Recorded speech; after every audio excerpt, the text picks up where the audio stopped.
Welcome to In Studio from Simply Timeless. I'm your host, Jay Daniels. Thanks so much for joining us.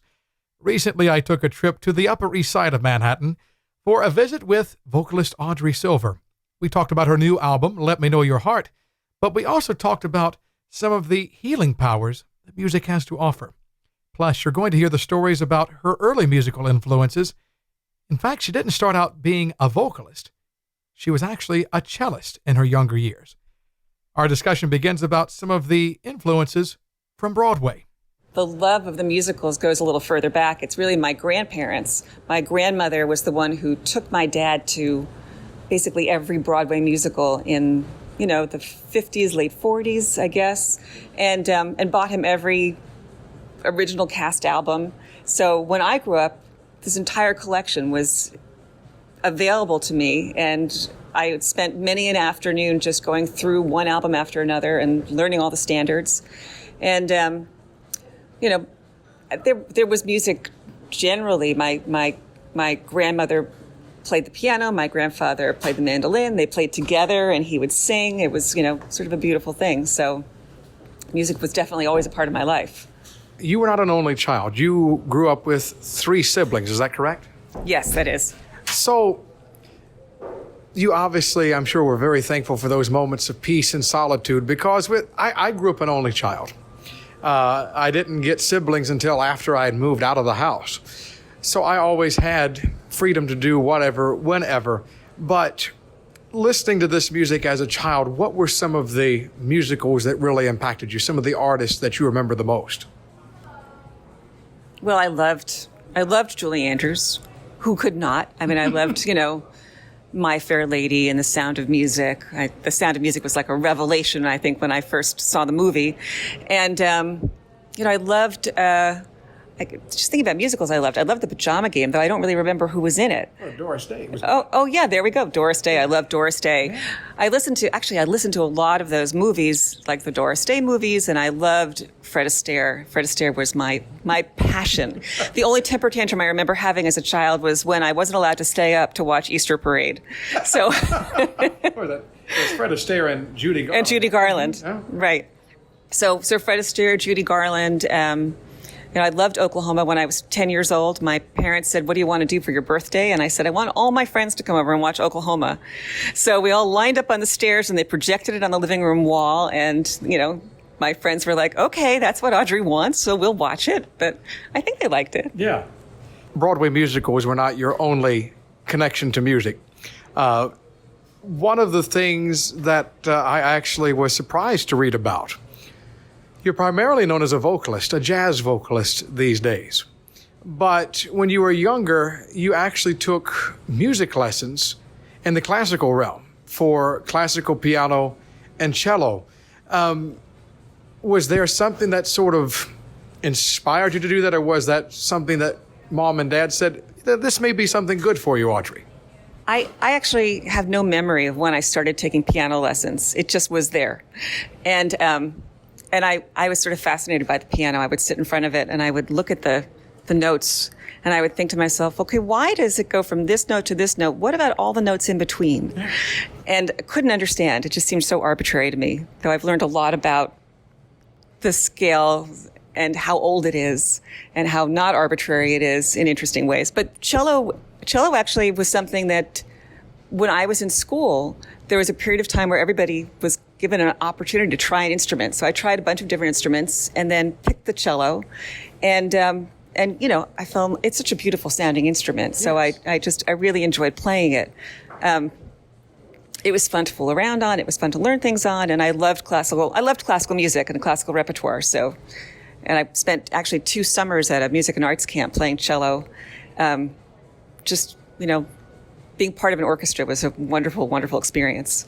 How many years did you perform with an orchestra? Really just 2 years with an orchestra, but I also performed in, little chamber ensembles, trios and quartets. And when I was in high school, I had a friend in high school who would write a lot of music for musicals that were actually, she wrote music for Shakespeare plays, incidental music, and I would play in those also.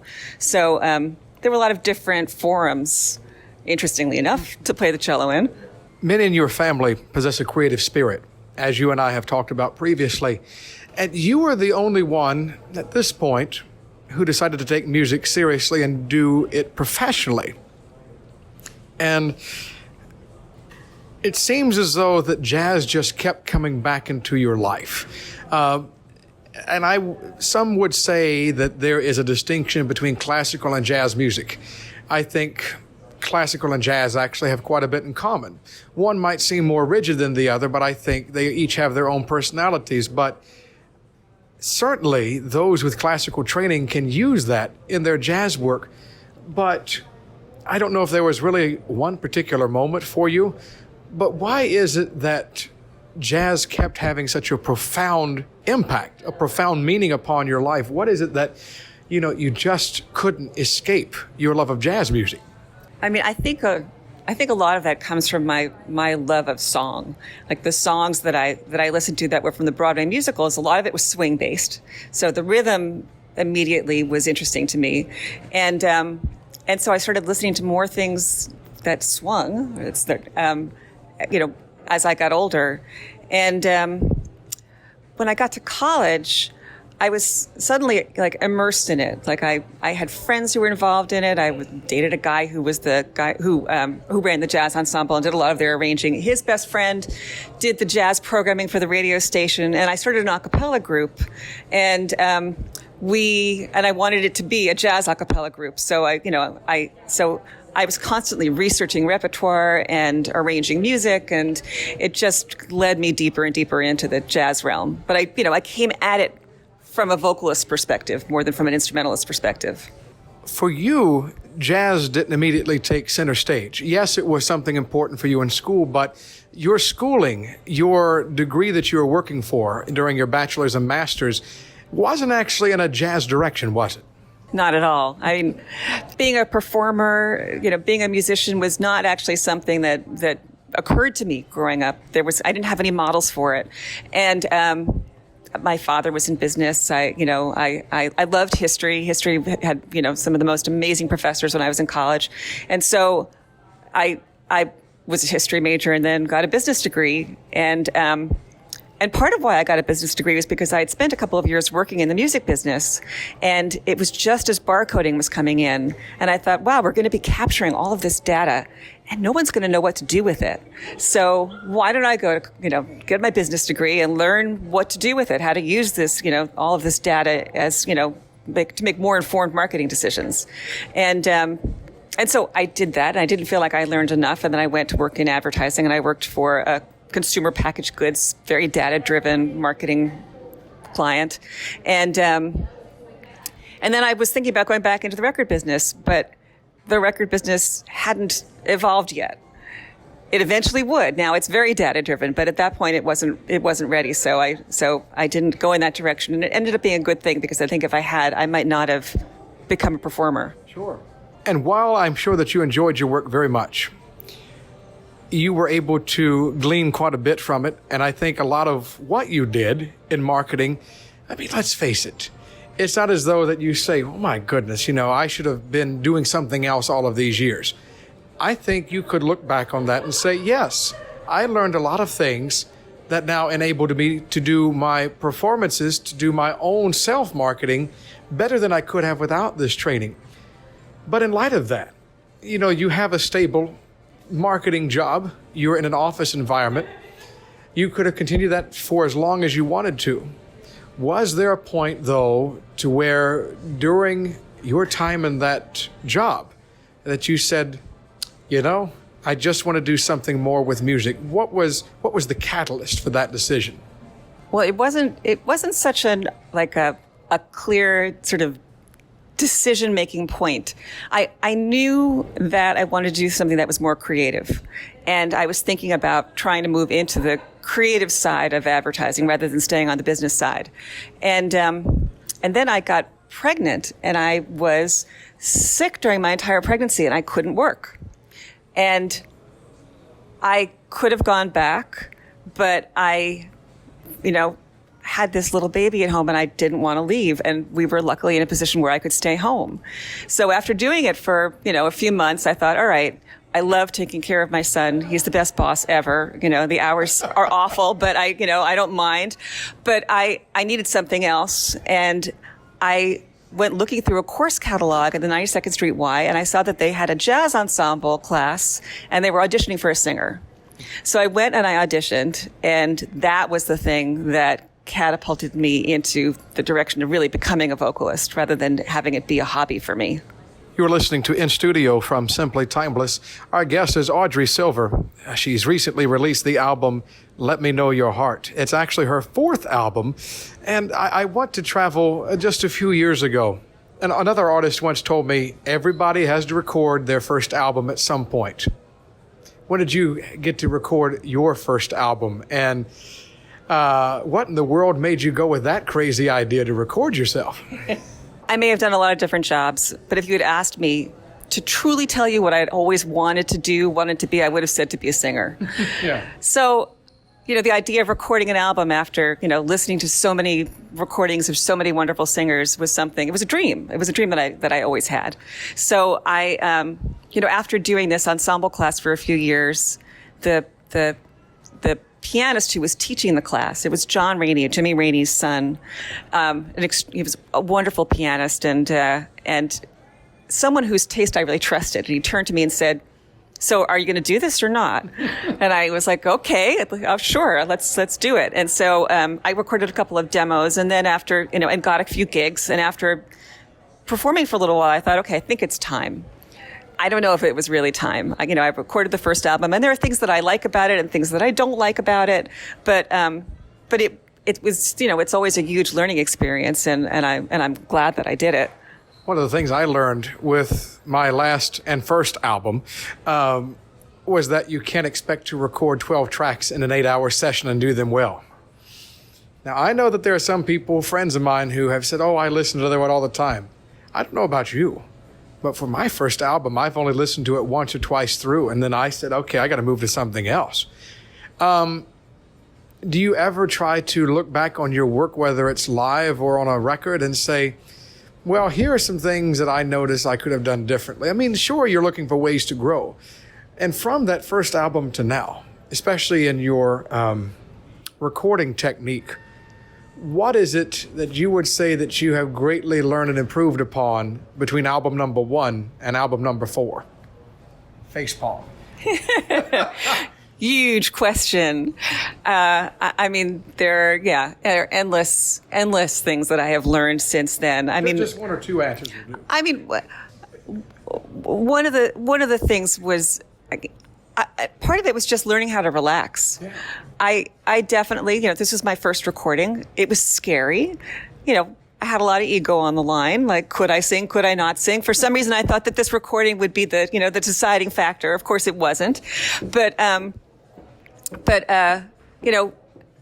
doing it and getting better at doing it, as I sort of became more confident and more relaxed, I think that made a huge difference in what I was able to deliver.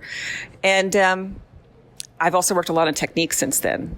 I think that I could hear things that, there were things that I just couldn't accomplish vocally that I can do now, and it definitely spurred me on. And we'll do 3 things instead of just 2 things. But a big part of it is just being able to inject myself more into what I'm doing. I think there was just a lot of fear in the first one, and it makes it difficult for you to be yourself. You're caught up in your brain instead of, coming from your heart. Here's another huge question. You talk about injecting yourself, and think about this kind of in a third-person view if you can. Step away from yourself for a moment. If I were to ask someone who had listened to your recording, what are some adjectives that you would use to describe your musical or Audrey's musical personality? What do you think people would say? Well, here's what I hope they would say. I hope that they hear warmth. I hope they hear. I mean, I guess I could just describe sort of the things that I hope are true about myself and that they come across in music. Warmth, compassion. I hope that, I try and make people in my life feel safe.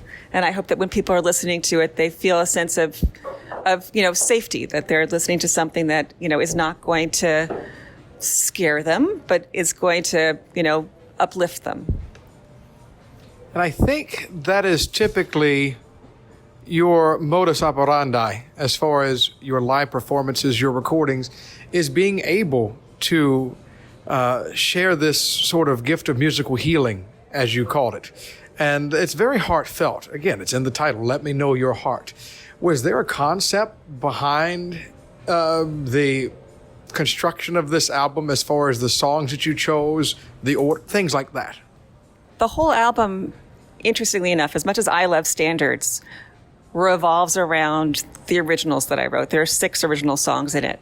And I don't know, they all come from different places. They start off, for me, as poetry. I always write lyrics first. And then from there, usually the musical ideas sort of seem to generate themselves. Obviously at some point I get stuck and I think, what next? But it comes from the lyrics. I think there's a feeling that sort of a thread, an emotional thread that goes through all of those songs that I wanted to also pull on when I was picking standards to go along with it. Someone once said to me, you write songs about such varied things. Like, there's a song about New Year's Eve parties. There's a song about giraffes, and then there are love songs. And so the songs that I pick are also from a variety of things. There's Comes Love, which is actually kind of a silly tune in ways, especially if you learn, sort of look into the background of it. But there's Salisbury Hill, which actually, I guess, is not a standard. It's a Peter Gabriel tune, but the lyrics in it are a very spiritual message, and they sort of felt to me like they linked in with some of what I was writing about in my own songs. We talk about this sort of speaking to the heart, songs from the heart, and it's an overused cliche, I think. Recently, you've been trying to deepen your own connection with matters of the heart, matters of a spiritual realm. And you have admitted that, yes, this has enriched your music and your ability to emote with your performances. Let's talk about some of the spiritual therapeutic ideas that you've recently been learning more about. So I spent, I'd say, the last decade studying with a medicine woman. She's half Native American, she's half Apache, and learning the healing and spiritual practices of the Native Americans. And one of the great healers that I learned, healing modalities that they employed, was music. And the belief is that music connects to the heart, which then connects to another person's heart. It has vibrations of its own, and those vibrations are vibrations that heal people. And so one of the things that it's done for me in my music is that it gives it a larger sense of purpose. It's not just to entertain. It's not just to sort of, distract from troubles. It's actually to make people better. And the more that I've gone down this path, the more I've seen that there are a lot of other musicians who feel the same way about it and who have had experiences where audience members have come up and told them about, extraordinary healing that has happened for them as a result of listening to their music. I think one of the best things someone said to me once was I was singing at a senior center and a woman sort of, motioned to me to come over. So I said hi, and she said, I love your music so much. I felt so good. I'm going to go home and forgive my husband everything. And that's a powerful thing about music. It is probably one of the only art forms where it is truly interactive, where you can feel, you can sing along, you can laugh, you can cry, everything in between. And whether it's live or recorded, yes, I think there is a great power with music. Someone said, especially with jazz, that there is a great spiritual aspect, and I don't think it follows any sort of religious doctrine at all. But you have mentioned how music has this healing power for others through your live performances and how you've talked to them. How has it also been a healing mechanism for you and your own self? I think I realized how powerful it was before I even, had delved into sort of this Native American spiritual work. I just know that when I was going through some very difficult times in my life, being out there and performing kept me going in a way that nothing else did. I might be out until 1 or 2 in the morning and then be getting up at, 6 to give my son breakfast. But I had so much energy, and I think it came from being involved in the music. And, and I don't know, I think that's probably the best example of it. With regard to your performances, many people see music as something that can be quite therapeutic, as we mentioned. It can offer healing, it can offer solace, a million different things. And I think you see some of this through your public performances. But at least twice a week you do performances for a lot of senior communities. What is so special about those performances? And why is it important for you that you keep on doing those, even with such a busy schedule with everything else? I think one of the things that helped me so much about the Native American path was having a sense of purpose about music that went way beyond me, that, it wasn't so much for my career, my advancement. It's not about, being well known. It was about healing and understanding what it could do. And I think that there's no place where that's more apparent, where it's more obvious than when you go into a senior center, or sometimes I go to soup kitchens, and people respond in such powerful ways to it. And so it's there's nothing more compelling in life than to have a sense of purpose, to have a sense of something that's you're beyond yourself, that where you really feel like you're having an impact on people. And that's something that I always feel when I go to these senior centers. This is In Studio. We're speaking with Audrey Silver, talented vocalist from here in New York City. We've talked about the many facets of music, how it can affect people, how it can offer healing, how it truly is a gift, a circular gift, as you put it. But for you, one who has had music affect you so much over the years, why music? Well, when I say it's a circular gift, I'm not just giving to others when I'm performing. It's a gift to myself. I find just such joy in creating music, both in, writing songs and in singing itself. So it's, I'm sure I could find that doing other things, but I think that, people are given very specific gifts, and we're supposed to use them. Those are the things we are supposed to share. And I like to think music was a gift that I was given, and I'm supposed to be sharing it. So that's why music. Audrey Silver, our in-studio guest this week from Simply Timeless. Take a moment when you have time and visit her website, audreysilver.com. Again, the name of her new album is called Let Me Know Your Heart. Thanks, Audrey, for your music and also for your support of Simply Timeless. Until we meet again, I'm Jay Daniels, hoping you have a great week ahead. Thanks for joining us in studio.